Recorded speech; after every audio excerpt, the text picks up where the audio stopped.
Hello internet people, the news and media is generally quite sad and depressing at this moment in time, so I want to tell you a short story that's hopefully going to cheer you up and make you smile, because I'm trying to bring positivity back to the internet. Yay. When I was about 6 years old, me and my family went on a caravan holiday to Canvey Island. It was me, my older sister, younger brother, my mum, my nan and granddad, and auntie and uncle. One day the ladies went to the bingo and left the blokes in charge, which basically meant they let the kids run riot whilst they sat around drinking beer. And I'll never forget this day, but my sister and cousin were flying kites in a park nearby, about a 5-minute walk away from the caravan site, and I wanted to go and play with them. So I ventured off in search of my sister and cousin, and I remember there was quite a big hill, especially for a 6-year-old, and then you had to cross over a relatively busy main road before you could come back down the hill and reach the park. So I got to the top of the hill and stood at the edge of the road. I looked left, I looked right, I could see a car in the distance, but it was miles away, or so I thought, and decided to cross the road. And that's when the car hit me. Despite me being injured and disorientated, I managed to pick myself up and scramble to the edge of the road, or the top of the hill,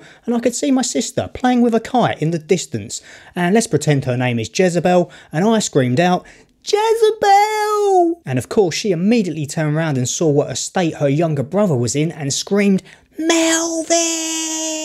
And then I fell down the hill, and I don't know if that was due to the reverberations of my sister's scream or the fact that I'd finally realised I'd been hit by a speeding car, but down I went. It was a bit like that scene in The Simpsons where Homer doesn't want Bart to be a stunt daredevil, so he rides his skateboard off of a cliff. The driver was distraught, as you can imagine. He's just knocked over a 6-year-old kid in his car, but he picked me up in his arms and he legged it back to the caravan site. And back then we didn't have mobile phones, so we couldn't even contact my mum to let her know what had happened, so they all sat around nursing me, hoping I wouldn't die, until they got back from bingo. I have subsequently found out that this was the first time my mum had left us 3 kids alone since the passing of my dad, which was about a year before this incident, so she was distraught. But it's okay, Mum, I don't blame you. I blame my sister. But I was okay. I had a nasty bump on my head and I cut my foot up pretty badly. I've still got a scar there to this day.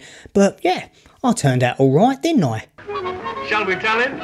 Of course my sister blamed herself because she felt like I should have been with her in the first place and I shouldn't have gone to find her unattended, so to make up for that, she injured me on our next holiday in Cornwall. She took me to a playground and started spinning a roundabout, and she thought it'd be a really good idea if I jumped on it. And of course I did what my older sister instructed me to do.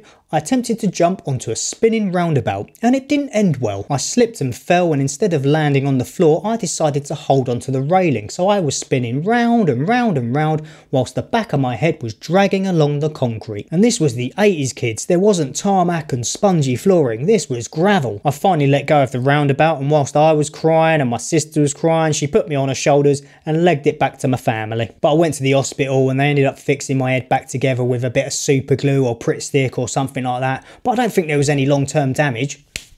So the moral of this story is don't go on holiday with your sister. If you've enjoyed this video, kindly give it a thumbs up. Thank you so much for watching. Look after yourselves. Hopefully I'll see you very soon. Bye for now, people.